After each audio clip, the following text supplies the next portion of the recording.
आज हम लोग पढ़ेंगे average acceleration and instantaneous acceleration. इसके बाद कुछ फॉर्मूला डिराइव करेंगे। एवरेज एक्सीलरेशन क्या होता है? Rate of change in velocity. Rate of change in velocity is called acceleration. अब एक्सीलरेशन को यदि हम सपोज करें कि किसी समय t1 में किसी पार्टिकल का वेलोसिटी v1 है और t2 समय के बाद t2 समय में उसका वेलोसिटी v2 हो जाए तो change in velocity v2 minus v1 हुआ और चेंज इन टाइम कितने का हुआ? t2 माइनस t1 का हुआ। तो v2 minus v1 by t2 minus t1 is the average acceleration या delta v by delta t is the average acceleration. जिस प्रकार हमने एवरेज स्पीड की बात की थी, एवरेज वेलोसिटी की बात की थी, उसी तरह से एवरेज एक्सीलरेशन क्या होगा कि जितना समय में चेंज इन वेलोसिटी हुआ उतने समय से अगर हम डिवाइड कर दें तो वह एवरेज एक्सीलरेशन है। लेकिन यदि हम किसी पर्टिकुलर इंस्टेंट पर एक्सीलरेशन की बात करें, पर्टिकुलर इंस्टेंट पर चेंज इन वेलोसिटी की बात करें तो उसको हम लिखेंगे limit delta t tends to 0 delta v by delta t that is dv by dt। Differentiation of velocity with respect to time को हम एक्सीलरेशन कहेंगे। कहने का मतलब है कि डेल्टा टी बहुत ही छोटा हो, बहुत छोटे समय में वेलोसिटी जो चेंज हो रहा है that is called instantaneous acceleration. Rate of change in velocity for a particular instant for a very short time delta t tends to 0, this is called instantaneous acceleration.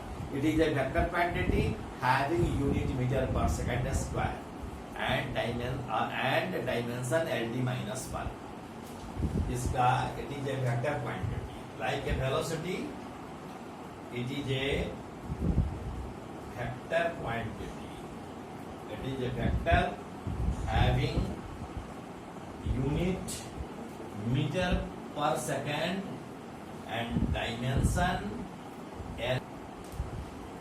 ठीक है, तो इसका यूनिट हो गया मीटर पर सेकेंड स्क्वायर और dimension होगा ld minus 2। तो ये हुआ एवरेज एंड इंस्टेंटेनियस एक्सीलरेशन। अब हम कुछ फार्मूला डिराइव करेंगे। मोशन यूनिफॉर्म भी हो सकता है और मोशन नॉन यूनिफॉर्म भी हो सकता है। यूनिफॉर्म मोशन का मतलब क्या हुआ कि अगर कोई particle equal interval of time में इक्वल डिस्टेंस तय करे तब हम उसके मोशन को यूनिफॉर्म मोशन कहते हैं। फिर से सुनिए कि यदि कोई particle equal interval of time में इक्वल डिस्टेंस कवर करे तब हम उसके मोशन को यूनिफॉर्म मोशन कहते हैं। अर्थात अगर यूनिफॉर्म मोशन होगा तो वस्तु का स्पीड समय के साथ बदलेगा नहीं बल्कि कांस्टेंट रहेगा। लेकिन यदि नॉन यूनिफॉर्म होगा मोशन तब वह equal distance equal time interval में नहीं चलेगा बल्कि इक्वल टाइम इंटरवल में अनइक्वल डिस्टेंस कवर करेगा। ऐसे मोशन को हम नॉन यूनिफॉर्म मोशन कहते हैं। नॉन यूनिफॉर्म में हम कुछ मोशंस यूनिफॉर्मली एक्सीलरेटेड मोशन होता है। यूनिफॉर्मली एक्सीलरेटेड मोशन का मतलब हुआ कि उसका एक्सीलरेशन कांस्टेंट रहेगा। हम जो डिडक्शंस कर रहे हैं वह यूनिफॉर्मली एक्सीलरेटेड मोशन को कर रहे हैं। हम यूनिफॉर्म मोशन नहीं है बल्कि एक्सीलरेटेड मोशन है और उसका एक्सीलरेशन यूनिफॉर्म है। और हम ये डिडक्शंस कैलकुलस मेथड से करेंगे तो इसको हम देखते हैं। सपोज कीजिए कि एक particle let us suppose A particle is moving along a straight line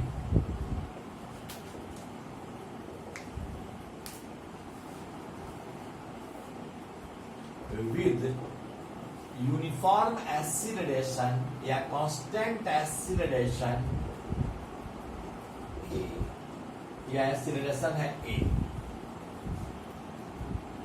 तो a किसको कहते हैं? dv बाई dt को अभी हम बोले हैं, अभी मैंने कहा कि a is equal to dv by dt होता है। तो सबसे पहले हम वेलोसिटी कैसे निकालें, t समय के बाद वेलोसिटी क्या होगा, वेलोसिटी के लिए एक्सप्रेशन लिखते हैं। तो आप जानते हैं कि a बराबर है dv बाई dt। कोई यूनिफॉर्म एक्सीलरेशन है तो उस यूनिफॉर्म एक्सीलरेशन के लिए हम किसी भी मोशन के लिए a बराबर dv बाई dt होता है, लेकिन हम यहाँ यूनिफॉर्म एक्सीलरेशन की बात करेंगे, यानी a को हम कांस्टेंट मानकर चलेंगे। तो हम देखें कि dv बराबर क्या होगा, a into dt।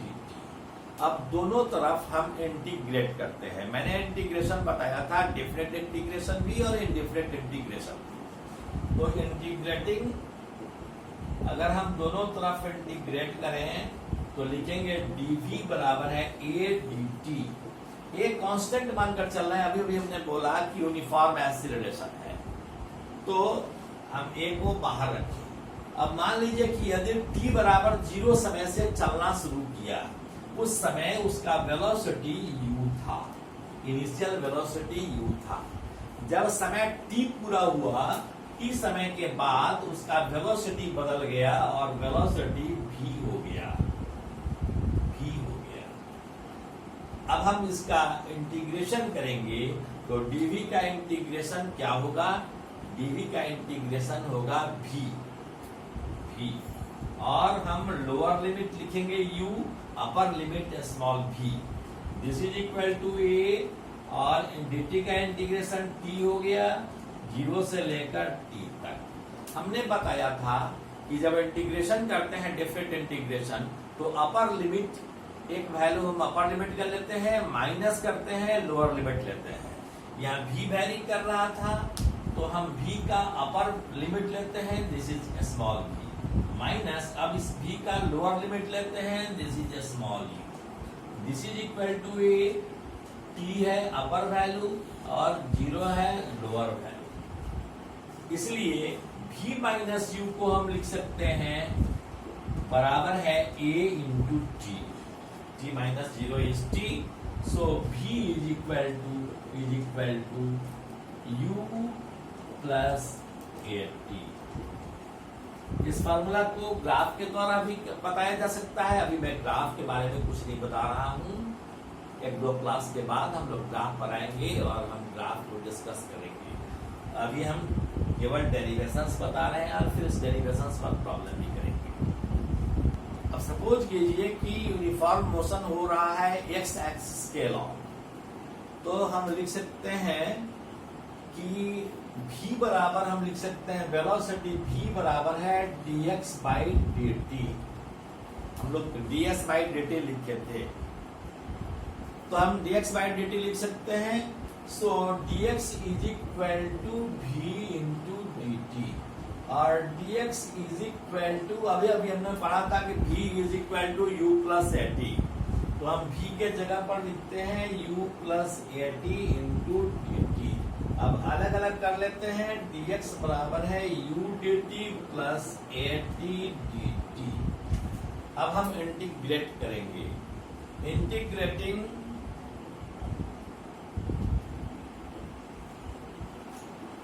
dx is equal to u dt plus at dt।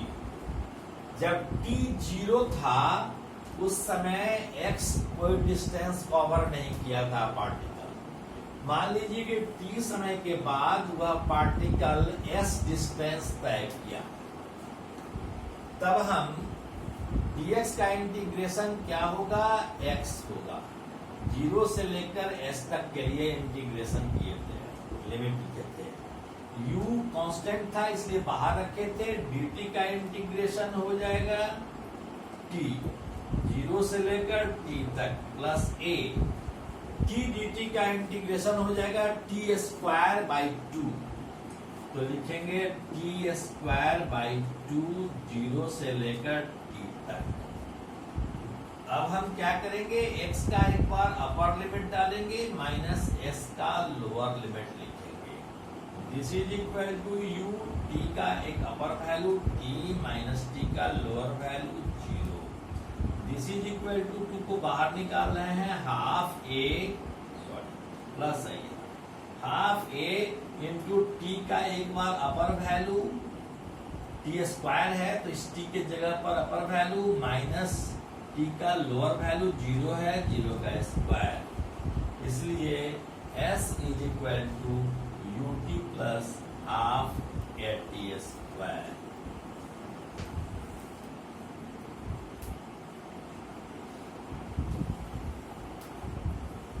अब हम एक तीसरा एक्सप्रेशन बता रहे हैं जो वेलोसिटी और डिस्प्लेसमेंट के बीच रिलेशन बताता है। हम लिख सकते हैं v is equal to a is equal to dv by dt, या इसको हम ऐसे भी लिख सकते हैं dv by dx into dx by dt।